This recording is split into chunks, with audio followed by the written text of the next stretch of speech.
Hello, and thank you for your interest in doing a Fido field trip with us. We know the dogs are going to love it, and we think you're going to have a lot of fun too. Field trips are basically like a library pass for shelter dogs. You come, pick up a dog, take them out for at least an hour, but maybe for a couple of hours, help us learn some about their personality, and then bring them back before the end of the day. These field trips last for at least an hour in length, but can be longer depending on what you want to do. We just ask that you return the dog by 5:30 p.m. at the latest. And you just can have a lot of fun and choose what you want to do for the day. So we'll match the shelter dog to your plans for the day. So if you want to go out for a hike, we're going to give you a young, active dog. If you're more in the mood to just hang out at home or at a cafe, we're going to give you an older, chiller dog. Field trips enrich the lives of our shelter dogs, so it lets them get more one-on-one attention for a longer period of time than they can get at the shelter. It also lets them get a break from the stress of the shelter, where they're hearing a lot of other dogs and smelling a lot of other dogs, but not getting a chance to interact with them. So this is a fun, kind of engaging way to make their lives while they're at the shelter a lot more enjoyable.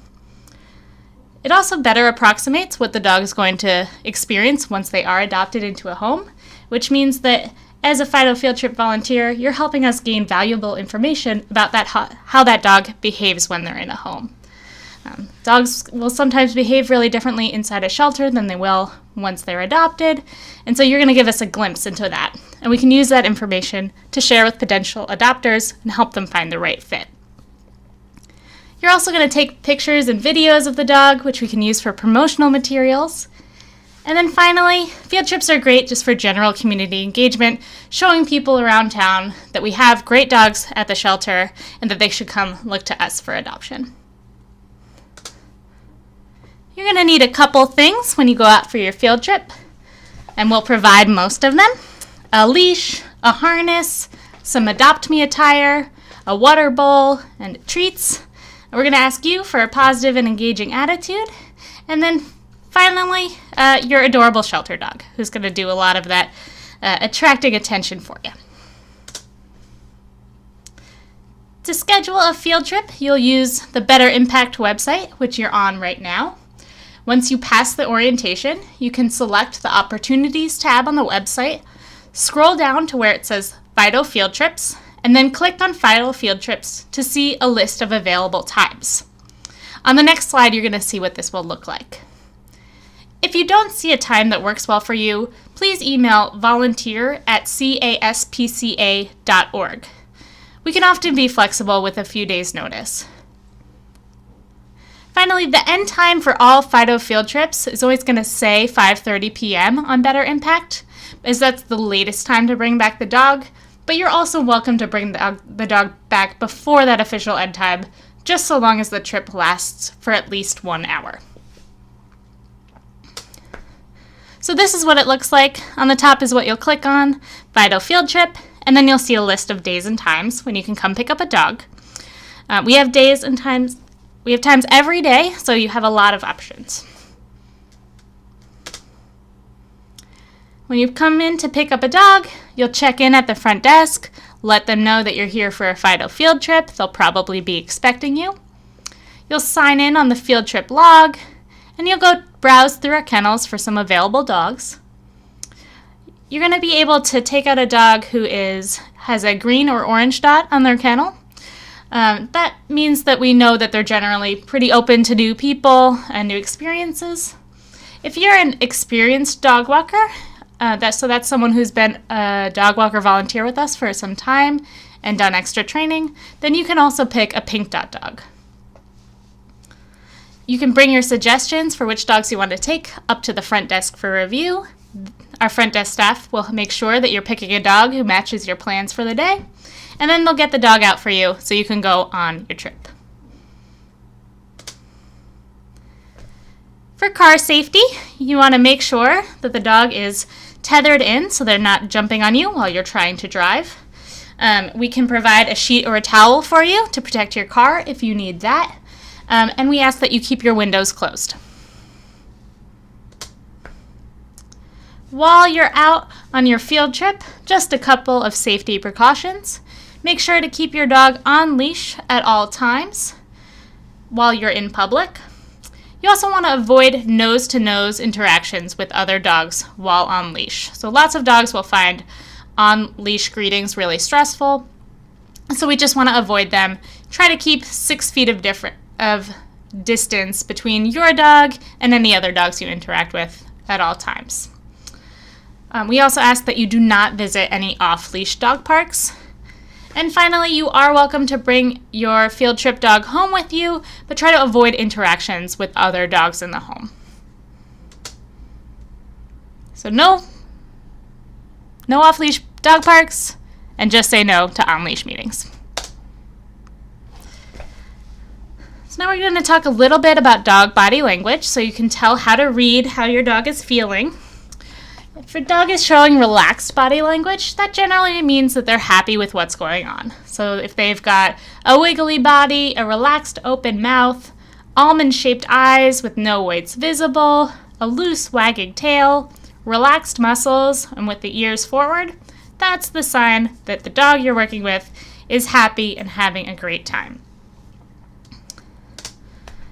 If the dog you're working with is showing any tense body language, that's going to be a sign that you want to do something to make them feel more comfortable. So if you can tell what's making them upset, you're just going to put more distance between you and the thing that's making them upset. So in this picture here, the 2 dogs aren't getting along.